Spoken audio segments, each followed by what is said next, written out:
আসসালামু আলাইকুম everyone, welcome back to my channel. আজ আমি আপনাদের সঙ্গে খুবই হেলদি ও খুবই আকর্ষণীয় একটা রেসিপি শেয়ার করব।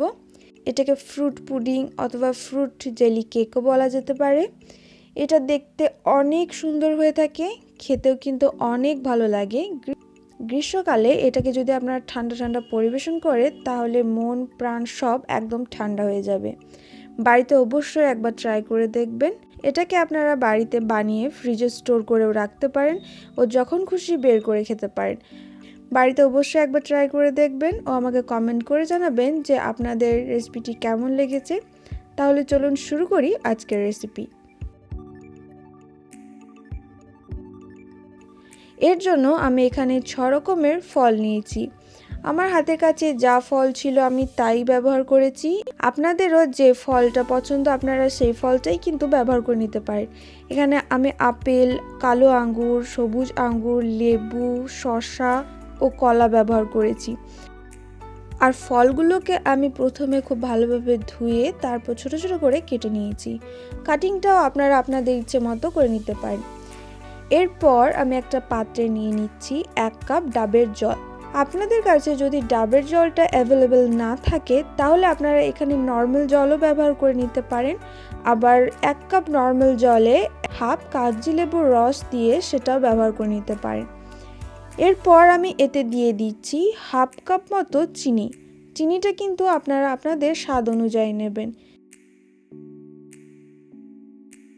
এখানে চিনির পরিমাণটা আপনাদের যতটা পছন্দ ততটাই নেবেন। চিনিটা ঘুলে গেলে এখানে আমি দিয়ে দেব 1 টেবিল চামচ আগার আগার পাউডার। আমি এখানে কোন আগার আগার পাউডারটা ব্যবহার করেছি আমি সেটাও আপনাদের দেখিয়ে দিচ্ছি। এই আগার আগার পাউডারটা আপনারা অনলাইন পারচেস করে নিতে পারেন, আবার দোকানে গিয়ে জিলেটিন পাউডার বললেই পেয়ে যাবেন। এবার এটা দিয়ে আমি খুব ভালোভাবে নেড়ে নেব যতক্ষণ না আগার আগার পাউডারটা খুব ভালোভাবে মিশে যাচ্ছে। খুব ভালোভাবে মেশানো হয়ে গেলে আমি কিছুক্ষণ অপেক্ষা করব জলটা ফুটে ওঠার। এই তো জলটা ফুটে উঠেছে আর আপনারা দেখেই বুঝতে পারছেন জলটা একটু ঘন ঘন লাগছে, অর্থাৎ জলটা আমাদের রেডি। এবার আমি কেকটাকে বসানোর জন্য এখানে একটা বোল নিয়েছি ও এর ওপর আমি ফলগুলো দিয়ে সাজিয়ে নেব। আপনারা এভাবে সাজিয়ে নিতে পারেন, আবার সরাসরি এমনি দিয়ে একটু নেড়েও নিতে পারেন। এখানে আমি একটা একটা করে ফলগুলো দিচ্ছি ও সাজিয়ে সাজিয়ে নিচ্ছি। ফলগুলো সাজানো হয়ে গেলে এখানে আমি যে আগার আগারের মিশ্রণটা তৈরি করেছিলাম সেটা দিয়ে দিচ্ছি। আমার কিন্তু কেকটা রেডি। এবার শুধু আমাদের আধ ঘন্টা মতো অপেক্ষা করতে হবে। আপনারা যদি এটা শীতকালে বানিয়ে থাকেন তাহলে তো আপনারা এমনি এটা রেখে দিতে পারেন 1 ঘন্টা মতো। 1 ঘন্টা পরেই দেখবেন এটা একদম জমে গিয়ে রেডি হয়ে যাবে।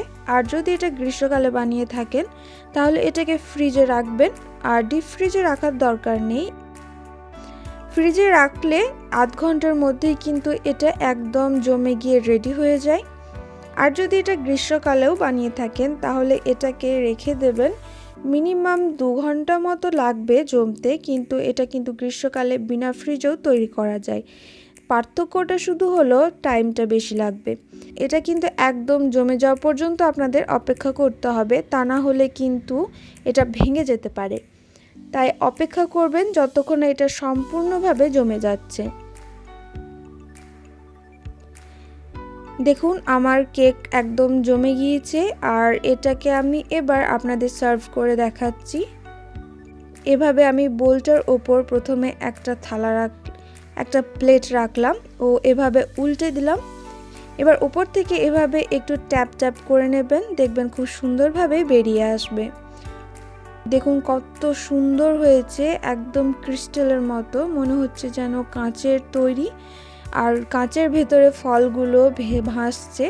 খুব সুন্দর লাগে দেখতে। বাড়িতে অবশ্যই একবার ট্রাই করবেন। আর গ্রীষ্মকালে খুব রিফ্রেশিং হয়ে থাকে। এটা অনেক রকমের ফ্রুট দিয়ে বানানো হয়, তাই এটা খুব হেলদি হয়ে থাকে ও দেখতেও কিন্তু অনেক আকর্ষণীয় হয়। আপনারা দেখেই বুঝতে পারছেন কতটা আকর্ষণীয়। বাড়ির ছোট বড় সকলের ভালো লাগবে, বাচ্চাদের তো অনেক ভালো লাগবে। বাড়িতে অবশ্যই একবার ট্রাই করে দেখবেন, আর কেমন হয়েছে আমাকে কমেন্ট করে জানাবেন। ভিডিওটি ভালো লেগে থাকলে চ্যানেলটিকে অবশ্যই সাবস্ক্রাইব করে নেবেন। ভিডিওটি শেষ পর্যন্ত দেখার জন্য অসংখ্য ধন্যবাদ। অনেক অনেক ভালো থাকবেন, সুস্থ থাকবেন। আল্লাহ হাফেজ।